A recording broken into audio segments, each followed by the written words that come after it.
2024 లేదా 25లో డిగ్రీ లేదా బీటెక్ చదివారా? సాఫ్ట్‌వేర్ జాబ్ కోసం ఎదురు చూస్తున్నారా? అయితే కోడ్ జ్ఞాన్ 100 డేస్ కోర్సులో చేరండి. జాబ్ సాధించండి. నమస్కారం సార్. నమస్తే. సఫరింగ్. సఫరింగ్ అబ్బా! చాలా డిఫికల్ట్ ఫేజ్ ఆఫ్ లైఫ్ అని చెప్పొచ్చు. కొందరికి లవ్ ఫెయిల్యూర్ వల్ల సఫర్ అవుతారు. కొందరికి పర్సన్‌ని లాస్ అయ్యాము అన్న సఫరింగ్ ఉంటుంది. సఫరింగ్ ఏదైనా అయ్యుండొచ్చు సార్. బట్ అక్కడే ఆగిపోతూ ఉంటారు. ముందు ఇంకా చాలా ఉంది అన్న విషయం మర్చిపోతూ ఉంటారు. ఆ స్టేజ్‌ని దాటి బయటపడాలి అంటే ఏం చేయాలి? చాలా ఇంపార్టెంట్. నిజంగా జీవితంలో దేనికి సఫర్ అవ్వాల్సిన అవసరం లేదు అని తెలుసుకోవడమే లైఫ్. ఇప్పుడు నాకు చెయ్యి కట్టయింది. అయ్యో! చెయ్యి కట్టయింది అన్నా అది మానదు. దానికి కట్టిన వెంటనే మానిపోదు. టైం పడుతుంది. దాని ప్రాసెస్ జరుగుతూ ఉంటుంది. ఇది అర్థం చేసుకున్నవాడు టక్కుమని రిలాక్స్ అయిపోతాడు. ఈ మాట మళ్ళీ చెప్తాను. ఈ ప్రపంచంలో నువ్వు సఫర్ అయినంత మాత్రాన ఏదీ మారదు. ఈ ఒక్క పాయింట్ తెలిస్తే జీవితం అలా ఆగిపోతుంది. మనకు కావాల్సినట్టుగా మారుతుంది. నేను మా అబ్బాయి బాగా చదువుకోవాలండి, మా అబ్బాయి బాగా చదువుకోవాలండి అని దేవుడా మా అబ్బాయి అని అనుకున్నా మీ అబ్బాయి బ్రెయిన్‌లోకి అయితే మ్యాటర్ పోదు. చాలా ఇంపార్టెంట్. చాలామందికి తెలియక మాలాగా కౌన్సిలింగ్ మస్తు డబ్బులు వేస్ట్ చేసుకుంటాం. హ్మ్. నువ్వు బాధపడినంత మాత్రాన వాడు మారడు. ఎవరూ మారరు. నువ్వు సఫర్ అయినంత మాత్రాన ఏదీ జరగదు. అయిపోదు. హ్మ్. ఇవి 3 లెవెల్స్‌లో ఉంటాయి. హుహు. Physical suffering. ఓకే. దెబ్బ తగిలింది. తగిలిన దాని గురించి సఫర్ అయితుంటావు. మొన్న నాకు ఎల్లుండి ఇంటర్వ్యూ ఉందండి. ఈరోజు టైఫాయిడ్ వచ్చిందండి. ఎల్లుండి ఇంటర్వ్యూ ఉందంటే టైఫాయిడ్ వచ్చేసింది. ఎల్లుండి ఎల్లుండి ఇంటర్వ్యూ ఇంటర్వ్యూ ఉంటది. అక్కడే ఉంది. నువ్వు బాధపడినంత మాత్రాన టైఫాయిడ్ తగ్గదు. నువ్వు బాధపడనంత మాత్రాన టైఫాయిడ్ టక్కుమని మాయమైపోదు. నువ్వు ఏం చేయలేవు దాని గురించి. సఫర్ అవ్వడం అనవసరం. హ్మ్. ఓకే. ఒకతను ఇట్లా వా బస్ స్టాండ్ దగ్గర కూర్చొని లేట్ అయిపోతున్నా. నువ్వు వాచ్‌కి 50 సార్లు చూసినా, రోడ్డు వైపుకి 50 సార్లు చూసినా బస్సు రాదు. You don't have to suffer. అక్కడ సఫర్ అవ్వడం వల్ల మా అమ్మ పొద్దున్న లేట్ చేసింది. నేను అనుకుంటూనే ఉన్నా అట్లా అయితదని. ఆ రోడ్డు తీసుకోకుండా ఉండాల్సింది. అటు సైడ్ రాకుండా ఉండాల్సిందని సఫర్ అయితూనే ఉంటారు. That is emotional. Psychological anxiety, stress, worry, depression ఇది ఒక type of suffering. Hmm. Psychological. Yes. Yes. No reason. ప్రేమ, లవ్, రిజెక్షన్ ఇవి ఎమోషనల్ సఫరింగ్. ఓకే. సో, ఇలాగ సఫరింగ్ చాలా రకాలుంటాయి. హుహు. ఎందుకవుతాం సఫరింగ్? హ్మ్. Very important. ఎన్ని రకాలుగా సర్కమ్‌స్టాన్సెస్ పరిస్థితులను బట్టి సఫర్ అయ్యే ఛాన్స్ ఉంటుంది. హ్మ్. ఆలోచనలు బట్టి సఫర్ అయ్యే ఛాన్స్ ఉంటుంది. ఆలోచనలంటే ఏ రకం? థాట్స్. ఓకే. నేను ఎప్పుడు థాట్ అని చెప్పను. థింకింగ్ వల్ల సఫర్ అవుతాం. ఒక ఆలోచన వచ్చిందనుకో సఫర్ అవ్వం. కానీ ఆలోచన అలా థింకింగ్‌గా మారితే సఫర్ అవుతాం. అంటే ఇడ్లీ చూస్తే సఫర్ అవ్వను. ఆ ఇడ్లీకి రిలేషన్ చేసుకొని అప్పుడు ఆ రోజు మా ఫంక్షన్‌కెళ్ళినప్పుడు వాళ్ళు ఇడ్లీ పెట్టారు కదా! ఒక్క ఇడ్లీ ఎక్స్‌ట్రా అడిగానండి. దానికి ఎంత పెద్ద సీన్ చేసింది మా అత్త అని ఇడ్లీతో పెద్ద లింక్ కనెక్ట్ చేసుకుంది. You get my point? So, నీకు థాట్ సఫర్ చేయదు. ఆ థాట్‌ని నువ్వు మురగబెట్టుకొని ఇక్కడ ఎలా పెట్టుకుంటే అది సఫర్ చేస్తుంది.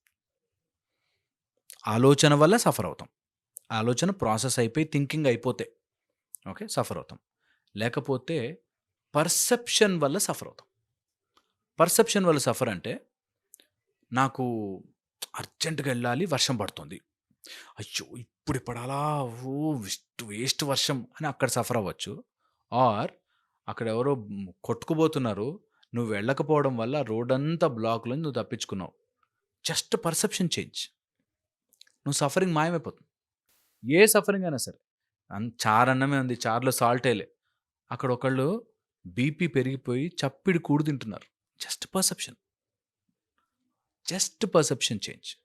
పర్సెప్షన్ వల్ల చాలా సఫరింగ్ మారుతుంది. నిజంగా మనం ఎలా పర్సీవ్ చేస్తామంటే ఏదైనా చిన్న డబ్బు కష్టం వస్తే అరే! అసలు తిండే లేని వాళ్ళు ఎంతమందున్నారో అని జస్ట్ పర్సెప్షన్ సఫరింగ్ మాయమైపోతుంది. హుహు. సఫరింగ్ కెన్ జస్ట్ అట్లా సర్కమ్‌స్టాన్సెస్ వల్ల సఫర్ అవుతాం. చుట్టుపక్కల ఉండే పరిసరాలు వాటి వల్ల కూడా మనము ఇలాంటి వాడు ఇలా అన్నాడు, అలా అన్నాడు, ఇలా అన్నాడు సఫర్ అవుతాం. సో, ఇవి మన మైండ్‌లో జరుగుతున్న ఆలోచనల యొక్క లేకపోతే ఏదైనా ఫిజికల్ యొక్క, సైకలాజికల్ యొక్క జరిగే ఒక కండిషన్ తప్ప సఫరింగ్ ఈ ప్రపంచంలో ఉండనవసరం లేదు. మనకెప్పటినుంచో చెప్తూ వచ్చాను, "నువ్వు అన్నీ సంపూర్ణంగా పుట్టావురా. నువ్వు ఏమి చెయ్యకపోయినా నీ దెబ్బ మానిపోతుంది." రోడ్ మీద ఒక స్ట్రే డాగ్‌కి ఎవ్వరు డెలివరీలు చెయ్యరు. హ్యాపీగా డెలివరీ అయిపోతుంది. న్యాచురల్. మనకన్నీ హ్యాపీగా అయిపోతాయి. కానీ మనం ఇప్పుడు అన్నీ ఉన్నా ఏదో సఫర్ అవుతుంటాం. అవును. ఓకే. ఈ సఫర్ ఎందుకొస్తుంది? నువ్వు దానికి లింక్ చేసుకొని ఆలోచించి దెబ్బ తగిలింది అదే మాన్తది నాకు తెలుసు. అయినా అయ్యో! ఇప్పుడు తగిలింది. అయ్యో! ఇప్పుడు తగిలింది. నాకే తగిలింది. సఫర్ అవుతాం. సో, నువ్వు సఫర్ అయినా, అవ్వకపోయినా థింగ్స్ అలాగే జరుగుతాయి. ఎందుకు సఫర్ అవుతాం? 4 విషయాల మీద సఫర్ అవుతాం. ప్లెజర్. హ్మ్. ప్లెజర్. నాకు సుఖం కావాలి అని అనుకున్నప్పుడు అది దక్కకపోతే సఫర్. సఫర్ అవుతాం. సుఖం అని కూడా అనకూడదు. ఆ పాయింట్ ప్లెజర్‌ని నాకు కావాల్సింది. అదేదో అప్పటికప్పుడు ఆనందం కావాలన్నప్పుడు. సక్సెస్ నాకేదో అది జరిగితే నాకు సక్సెస్ వస్తుంది అని అనుకున్నప్పుడు సఫర్ అవుతాం. వాలిడేట్ ఎవరైనా దాన్ని చూసి ఆమోదం చేయాలి. మా ఆయన నన్ను మెచ్చుకుంటే అంతకంటే ఏం కావాలండి అంటుంది. ఆయన మెచ్చుకోడు. సఫర్ అయిపోతారు వాళ్ళింక. సఫర్ అయిపోతారు. అవును. వాడు మెచ్చుకోడు. అక్కడితో సఫర్ అయిపోతారు. ఇది ఎక్కువగా ఇది ఉంటది రిలేషన్‌షిప్‌లో. ఏ అంటే రిలేషన్‌షిప్‌లో నువ్వు వాడెవడు వాలిడేషన్ కోసం వెయిట్ చేస్తున్నావు. సఫర్ అయిపోయావు. వాలిడేషన్ కోసమే. అవును సార్. నిజంగా నేను వండానండి. మా ఆయన కనీసం దాన్ని చూసి థాంక్స్ చేశావు అని కూడా చెప్పడు. థాంక్స్ కూడా వద్దులేండి. కనీసం నువ్వు చేశావు నా కోసం అని కూడా ఉండదండి అని సఫర్ అవుతాం.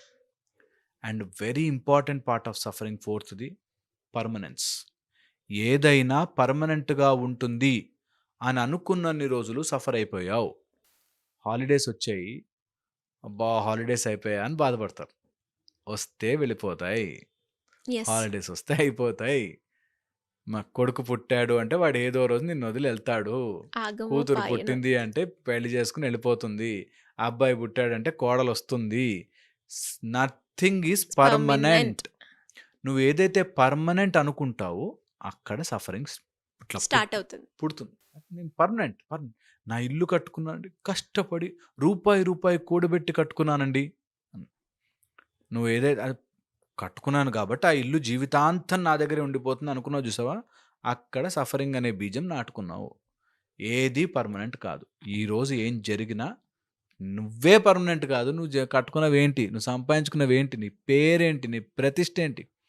Nothing is permanent. ఇది తెలుసుకుని అలా ఉండగలగడం చాలా చాలా కష్టమైన పని కానీ నిజంగా చేసుకోవాలి. ప్రతి అటాచ్‌మెంట్‌కి ఒక రెసిస్టెన్స్ ఉంటుంది. హ్మ్. ఓకే. ప్రతి అటాచ్‌మెంట్‌కి ఒక రెసిస్టెన్స్ వస్తుంది. నువ్వు ఒక్కొక్కళ్ళ ఎవరికైనా చాలా ఇష్టం. రోజు వాడితో ఎళ్లి కూర్చో. నీకు ఈ గొడవ వచ్చి తీరుతుంది. ఎంతసేపు పక్కనే కూర్చుంటావు పిచ్చానికైనా ఎళ్ళు ఇంటికెళ్ళు అంటారు. అవునవును. Okay. Attachment will have resistance. Any thought followed by negative pattern ఉంటుంది. పదే ఏదైనా ఆలోచన చేస్తే అందులోంచి ఒక నెగెటివ్ పుట్టుకొస్తుంది. నెగెటివ్ థాట్ ప్యాటర్న్స్ పుట్టుకొస్తాయి. ఎక్స్‌పెక్టేషన్ ఎప్పుడొస్తుందో అప్పుడు అది కంట్రోల్ చేయాలనే కోరికొస్తుంది. దానివల్ల కూడా సఫర్ అయి తీరుతాం. Expectations followed by control. Control. And ఎప్పుడైతే నువ్వు దానితో ఐడెంటిఫికేషన్ ఏర్పరచుకున్నావో, ఇది నాది అని నీలో కలుపుకున్నావు అయిపోయావు. సఫరింగ్‌కి పునాది వేసుకున్నట్టే ఇది నాది కాబట్టి నాకు నచ్చినట్టుగా జరగాలి అని అనుకున్నావు కాబట్టి నువ్వు బౌండ్ టు సఫర్. నేను చెప్తున్నాను కదా! ఈరోజు ట్రై చేసి చూడు. ఇది నా చెయ్యి. ఈ చెయ్యి ఇలా వెళ్ళాలి అనుకో. కొన్ని రోజులు అయిపోయి నొప్పొచ్చేస్తుంది. న్యాచురల్‌గా ఈ ప్రపంచంలో ఉన్నది చాలా బావుంది. మనము కంట్రోల్ చెయ్యాలి. అయిపోయావు, ఇరుక్కుపోయావు. అండ్ అది నాది అని అనుకున్న రోజున ఇరుక్కుపోయావు. నా పోరి మామ అన్నాడు ఒకాయన. ఒక అబ్బాయి నాకు తెలుసు. నా పోరి మామ, నా పోరి ఎవరన్నా అంటే ఊరుకుంటానా? బట్ దెన్ ఒక్కసారి ఆమెను ఎవరు బైక్‌లోనో చూసాడు.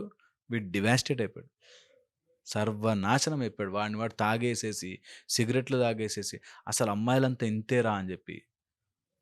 సో, వాటెవర్ యూ అలా నాది అని అనుకుంటావో నిన్ను ఇట్లా మధ్యలోంచి ఇట్లా చింపి ఇట్లా తీసుకెళ్తాడు. Very, very important. అందుకని ఈ ప్రపంచంలో దేనికి సఫర్ అవ్వాల్సిన పని లేదు. చెప్పడం ఈజీ అనుకుంటున్నారు. చేయడం కష్టం కాదండి. నిజం. అది ఒకటే మార్గం. జస్ట్ సిట్, బ్రీద్ హ్యాపీగా. మనం తీసుకునే గాలి కూడా మంది కాదు. సో సఫర్ అవ్వాల్సిన పనే లేదు. అన్నీ వచ్చాయి, అన్నీ వెళ్ళిపోతాయి. You're all temporary. ఎస్, ఇది తెలుసుకోవాలి, టైం పడుతుంది. but ఖచ్చితంగా చేయాలి. Sir. Very sensible, very sensible. And ఈ వీడియోకి ఖచ్చితంగా ఒక 2-3 సార్లు చూస్తేనే కానీ ఆ రియలైజేషన్ పాయింట్ అనేది రావడం చాలా కష్టం. Yeah. యాక్సెప్టెన్సీ ఆ రియాలిటీలో వచ్చినప్పుడే మీరు అన్నట్టుగానే నథింగ్ ఈజ్ పర్మనెంట్ అనేది మాత్రం ఎప్పుడైతే రిజిస్టర్ అవుతుందో అప్పుడు నా అనేది కాకుండా వస్తుంటుంది, పోతూ ఉంటుంది. అంతే, సఫర్ అవ్వాల్సిన పని లేదు. లేదు, దేనికి లేదు, దేనికి సఫర్ అవ్వాల్సిన. దేనికి. Thank you sir. అందుకేనేమో కొంతమంది డిటాచ్ అయినప్పుడే వాళ్ళ ఇంట్లో వాళ్ళు ఎవరైనా కూడా వెళ్ళినా కూడా మౌనంగా ఉంటారు, కానీ ఎమోషన్ని బయట పెట్టడము లేదు అంటే రియాక్ట్ అవ్వడము అది చాలా తక్కువగా ఉంటూ ఉంటుంది. బయట పెట్టడం వేరే, లోపల కూడా సఫర్ అవుద్ది అంటున్నానండి. ఆ, ఆ, లోపల కూడా ఏం అవసరంలే. దేనికి బాధపడితే ఏమొస్తుంది? ఉమ్, వర్షం పడుతుంది అయ్యో అన్నంత మాత్రాన మేఘం ఓ ఆగిపోదు. మై గాడ్ పక్కన జరగాలని అనుకోదు. Simple, life is so simple. Super, don't suffer. Great sir. చాలా మనం రియలైజ్ అయ్యే పాయింట్స్ ఉన్నాయి ఈ వీడియోలో. నాకు తెలిసి సఫరింగ్లో ఎవరు ఉన్నా అండ్ ఏ సఫరింగ్ అయినా కూడా ఒక్కసారి కనుక కుదిరితే వీళ్ళు ఈ పాయింట్ ఆఫ్ వ్యూలో ఉన్నారు, వీళ్ళకి ఈ వీడియో హెల్ప్ అవుతుంది అని అనుకుంటే ఖచ్చితంగా పంపించండి. ఈ పాయింట్ నచ్చింది అని కూడా మెన్షన్ చేస్తే వాళ్ళకి ఒక సొల్యూషన్ ఇచ్చే వాళ్ళు అవుతారు. Anyways sir, great information. Thank you so much. Thank you.